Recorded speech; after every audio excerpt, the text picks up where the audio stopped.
Welcome back, everyone, to another episode of the Smith Bros. What's And today, the Smith Bros. and today we got a little something different for you. We're gonna have two special guests, two separate interviews, and the people we have are none other than Sean Feucht. You know that dude's a beast, and the man, the powerhouse, the dude that can light up any room, Mark Byrne. Why you looking at me like that? Because he said Sean Feucht, and then I was about to go, and Mark, and then you decided to go on a tangent about how long thing about. So interesting.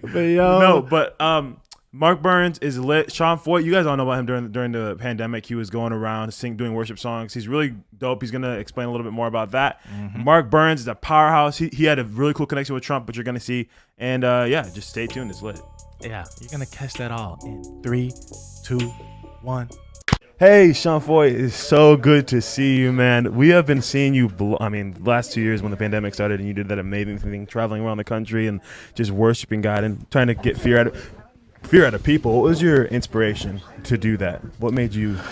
I think it just spending like 20 years in unreached persecuted nations really helped me see and understand how the church should respond to persecution. So that's kind of where I was getting my, taking my notes from when everything first shut down was, hey, this is what I experienced in Iraq, Afghanistan, Saudi Arabia, North Africa, India.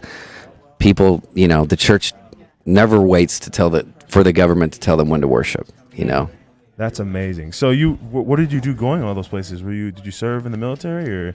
No, just missionary. Missionary. Yeah, I've just been a missionary. Yeah, wow, that's for amazing. Years. Yeah. So one, that's amazing. But two, the fact that people's response, it's very controversial in the church to do something like that, especially when it comes to getting political. I actually was just interviewing someone the other day on an interview, and they're asking me, how should the church respond to things like this when it comes to politics, Roe v. Wade being overturned, and all the pandemic and all that stuff. And for you to step up and do that was inspirational to me and a lot of people in my church. We were all, Sean Feucht, we want to get him here. We got to get into our city, to our church. That's awesome. So it's so amazing. You're a worship leader. Have you always been involved in church? Have you always been involved in worship? I've always loved worship. And I think that when I was 16, I got my first guitar and I thought, hey, I never had aspirations to be a worship leader or to have a records or record anything. I just wanted to use whatever talent I had just to worship God. And so that's what really drove me to learn guitar. And then, in my youth group, the main worship leader had to go to college and they needed a worship leader. And someone told somebody that I knew how to play guitar. So anyway, that's how the journey started. That's awesome. So when you were going around the country or whatever, these different concerts or whatever it was that you were doing, what was the response? Did you get a lot of pushback for what you were doing during the pandemic? We had a lot of pushback. We were, when we started Let Us Worship, there was really nothing happening. And so there's no large gatherings. And especially, for Jesus, there was protests and that kind of thing. But so there was nobody really doing it. And so, we had a lot of attention, both positive and negative. And we were breaking a lot of laws. Yeah. And, we were stirring up a lot of, strife. Antifa came against us. We were pepper sprayed, mace. We were targeted. We were harassed. We had death threats. We were fined. I still have fines in court cases out there today. Really? Yeah. We went to 160 cities. So, we went, and pretty much every major metropolitan area across America, God sent us into. That's amazing. What's so sad about that is that they kept strip clubs open. They kept all these disgusting things open. The church that needs to close down. Yeah, the church was the problem, and that was the hypocrisy that we were calling out. When we went city to city to city. I just find it insane.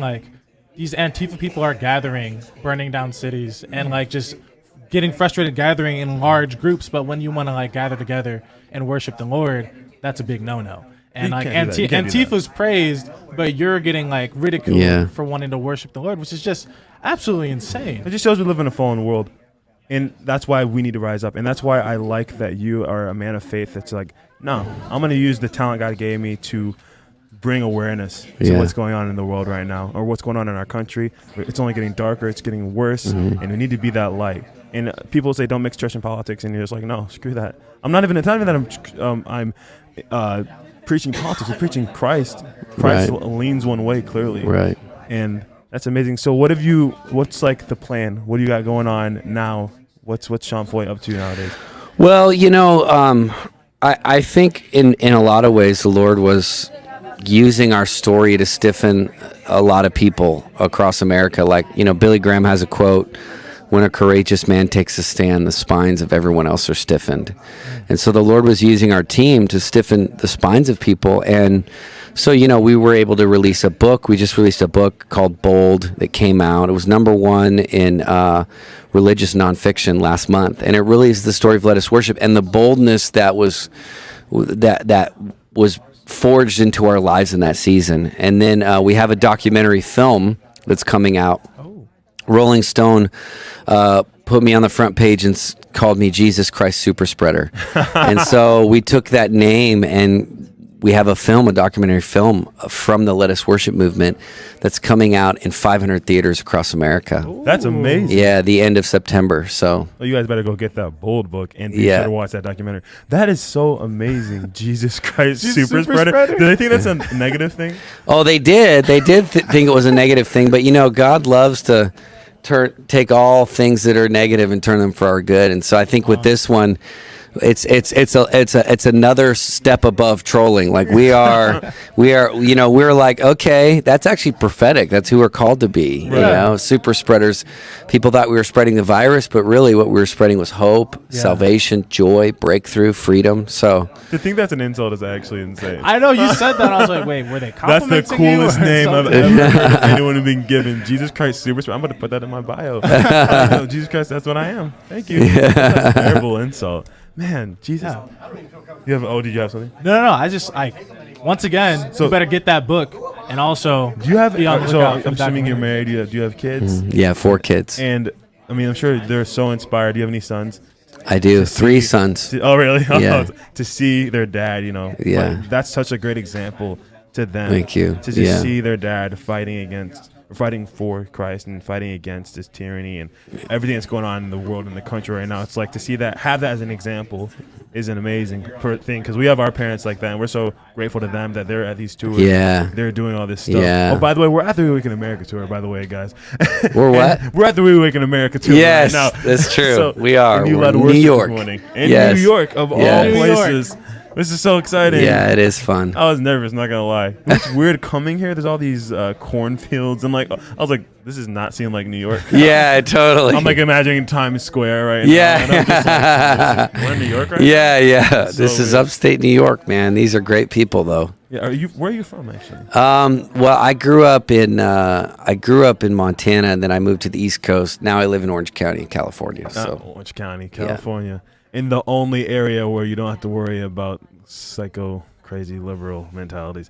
But it's awesome. Well, thank you so much for Thanks for having me on. Blessing to have you on. Thank you. Everybody be sure to go buy Bold, and be sure to watch that. Look out for that documentary in September. You said? Yep, September 29th. So amazing. It's coming to theaters across America. Be a Jesus Christ Super Spreader. Come on. Every single one of you guys. Come on. Thank you Awesome. so much. Bless you. Thank you guys. Appreciate it. Thanks for having me. Hello, Pastor Mark Burns. How are you Oh, doing? my Lord. So happy to be here. We almost missed each other. Come on. We got to do better. We got to do better. Okay, so how you doing today? Good to see you, man. Titus Isaac. Happy to be here. This man is a firehouse preacher. We had Pastor Leon Benjamin on like a few weeks ago, and I was just like, I'm just debating who is. No, Leon got me. Bishop got me. See, you would think that, and then I saw you at Flashpoint last week or 2 weeks ago, and I was like, this man. The whole section was on their feet, that? like the They were whole like, time. They sit down right back up. Gene Bailey was just Gene Bailey just up. You know how he is. He's so tall. Yeah. And you were just like, bah! I was like, Gene. You can't beat this man. No, God gets all the glory. He gets all the glory. It's all God. Right. So can we give us a little bit of your background, your history, where you come from? Because I know you told me a while back how when you were open about your beliefs, Yes. you got some major backlash. Yes. So where did you come from, and How did you get to this point? I'll try to do this fast version out it. Charisma Magazine, I graced their cover a couple of months ago, and they did a wonderful article, and I wrote a book that goes into detail about how I got to this point. But the short version is this. Back in 2014, I heard the Holy Spirit tell me to take all the instruments off the stage, stop praise and worship traditionally. That it made no sense to me. I'm a worship leader. I was a worship leader for 12 years, 14-member band, choir, all of it. We rock the music. We're at a professional level. But the Lord said, before midnight 2015, you take every instrument off, and I want you to teach, stop praise and worship the way we know it, and start teaching what true praise and worship is for 1 year. Praise and worship is a relationship. It's not the organ. It's not the drums. It's not the keys. It's how I live my life, Isaac. And whether I'm at the bank, I'm worshiping the Lord. Whether you understand what I'm saying? Whether I'm at home, in the living room, private, I'm worshiping. So the Lord said, I want you for 1 year, stop praise and worship, and jump and teach my people what real worship is. Okay, Lord, they make no sense to me, but I did it. Before midnight, we literally started rushing. Yeah. We had like 15 minutes. All the organ, the bands, the keys, we took it off the stage. And the next Sunday, I just began to teach what praise and worship was. Long story short, I had a massive, huge movie theater, balcony, kind of like y'all's church, your mom and dad, who I love, by the way. I love those people. I love them. They're so awesome. Cool. Well, they produce some amazing children. That's for sure. And so we had a huge church. But then slowly, because of no praise and worship, people, what is this? And it just slowly started to dwindle. But then at the same time, God gave me the vision to start the Now Television Network. It's the second largest black-owned and operated Christian TV network in America. Wow. But we started it in my living room. Wow. And God had blessed it to where we are today. We're in 236 million homes in 83 countries on cable and satellite television. And they beam my signal all over the world. It was because of this network that birthed out of obedience of stopping praise and worship that God raised my TV network higher than He raised my church. Wow. Financially, God blessed the TV network more than He blessed the church. We were making in one day what my church was making in 1 month of tithe and offering. Wow. And so, but that caught the attention of a guy who was thinking about running for president at the time, and his name was Donald J. Trump. And you don't say. And this guy, and I was invited to come to meet with about 25 evangelical leaders. I mean, you talking about Kenneth Copeland, you talking about Jan Krause, the founder of TBN before she died and went to be with the Lord, Paula White, Jensen Franklin Graham. I mean, literally the who's who, Dr. David Jeremiah, all these people that I've looked up to my whole entire life. And so the network caught the attention of President Trump. And I came to meet with him. I didn't know all those people were going to be there. I mean, you heard me tell my story at Flashpoint. When I walked through those right before I walked across the street, where you see it says Trump Towers. You see that golden Trump Tower, very famous. We're all familiar. Before I walked across the street, Tyus, I heard the Lord say, something special is going to happen. Very subtle. Something special is going to happen. I said, okay, Lord, thank you. I'm going to meet Donald Trump. So, okay, maybe that's special. Yeah. I walked in. As soon as I go through the golden doors, as soon as you walk in, there's the main elevator. Everybody's waiting to go up. And I saw Clarence McClendon, Bishop Clarence McClendon, Bishop George Bloomer, and then there was Kenneth Copeland. I'm like, oh, my God. Is it KC? Is that the KC himself? Like, this man is like almost walking on water. Like, this is, and so, I was just starstruck with him. Yeah. Right? Never met him, just watched him grow up my whole life. And he prayed over my TV network right then and there. And we went up to the went up all together in the elevator. And I remember when I got to the boardroom, I didn't have a name tag at the boardroom table. Right? I wasn't one of the big ones. Yeah. And to be honest with you, Lord, I was just happy to be in the room. I feel that. I mean, I didn't care. They didn't have a name. I'm in the room, right? Right. There was an open seat at the opposite end of where Donald Trump was going to sit at. Yeah. And Michael Cohen, before he betrayed the president, asked me to come and sit in that open seat. And I remember sitting at the table, like I'm sitting here, Donald Trump is sitting down there, and then there's all these very famous people on this boardroom table, and I'm sitting to myself saying, Starstruck.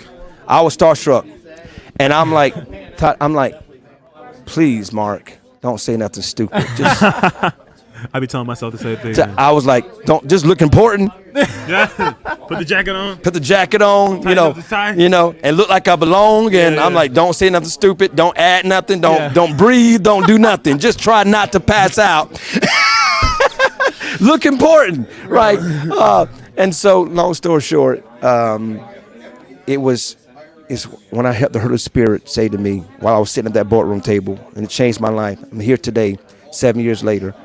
I heard the Lord say, I placed you here.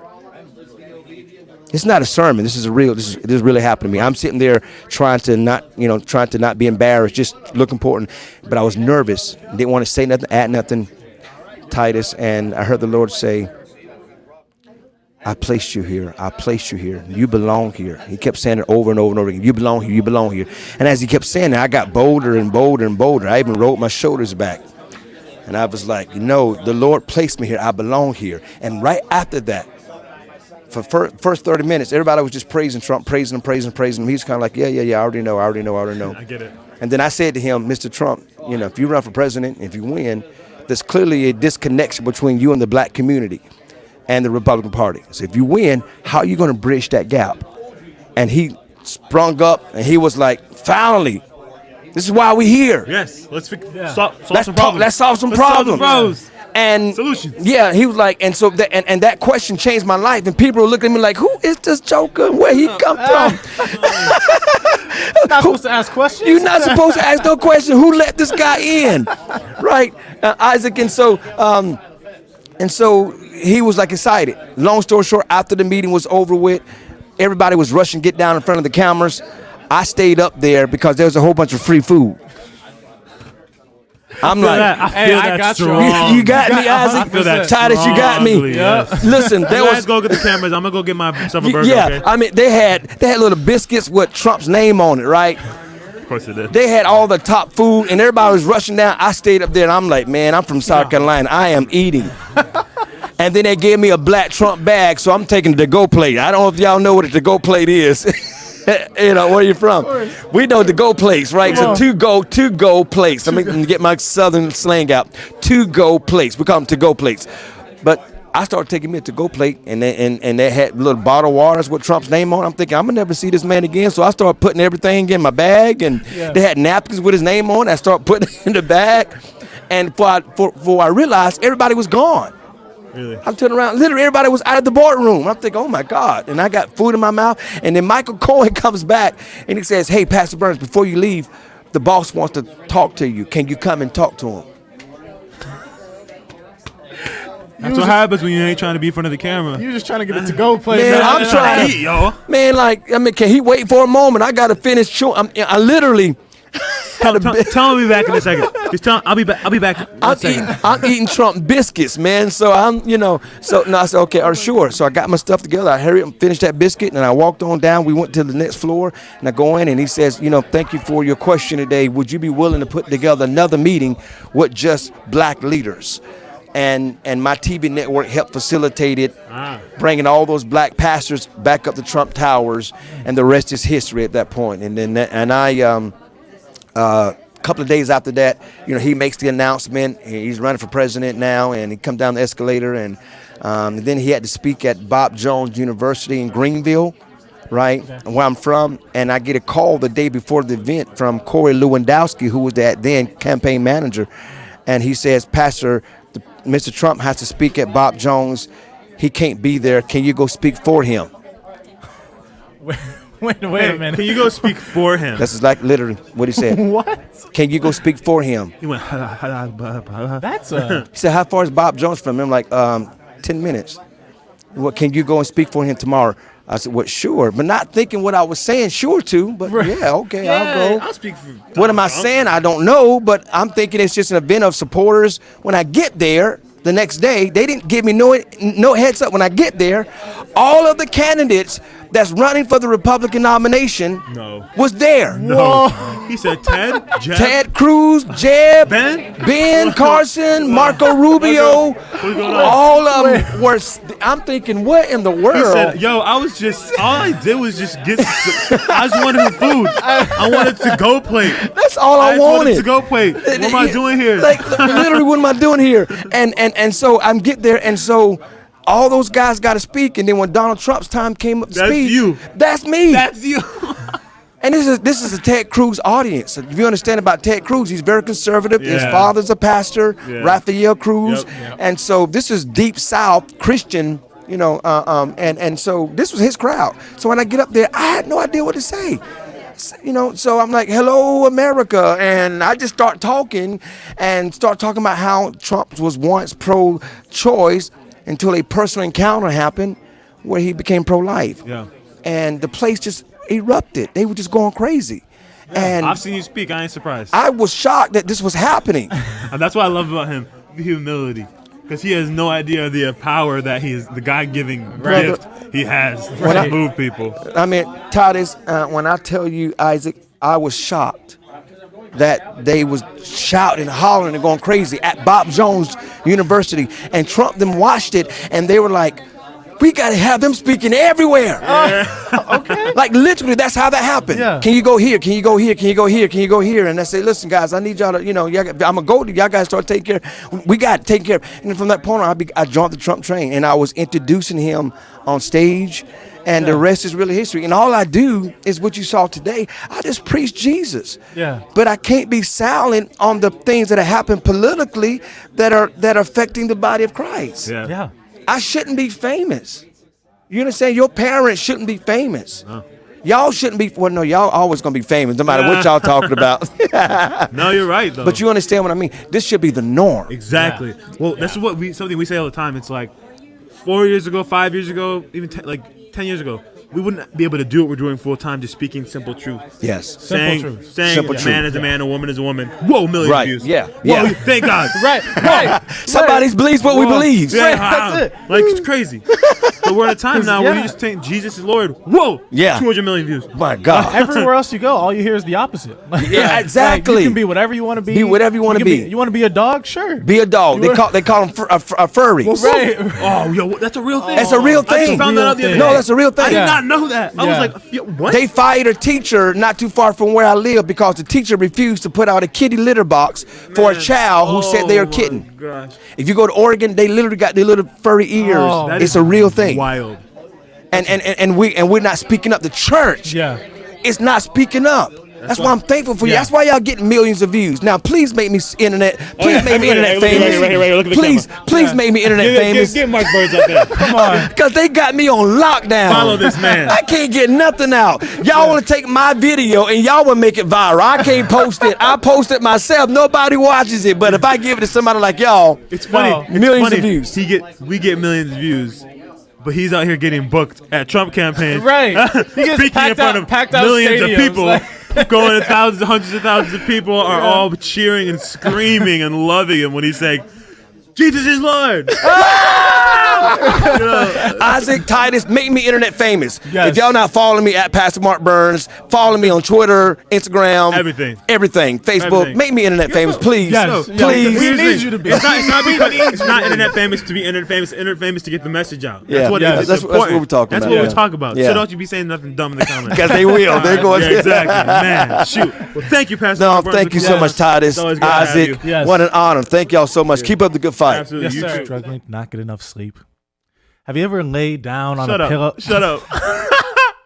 Yo, he's the guy. What he's trying to say is our boy Mike Lindell. This man is a patriot. He got kicked out of Walmart. He got kicked out of all these stores, all because he's trying to save America. And you guys are patriots. You support this channel because you are for America. You're for our country, and you're for bringing it back to its moral, amazing values. And we need to support companies that are doing that, that are trying to fight for our country. And not only are they trying to fight for our country, but they got mad good product. Good. Their slippers are mad comfy. The slippers? I've talked about it a lot. I'm never gonna stop. They're so comfy. Towels are nice too. They have the You use them towels. every day. Towels are great. The sheets, everything, y'all. Everything. So go to mypillow.com, put in promo code SmithBros. You can save up to 66%, y'all. 66. There's no reason why you shouldn't go there and support your businesses and support us. We're Come a patriot. on. Bro.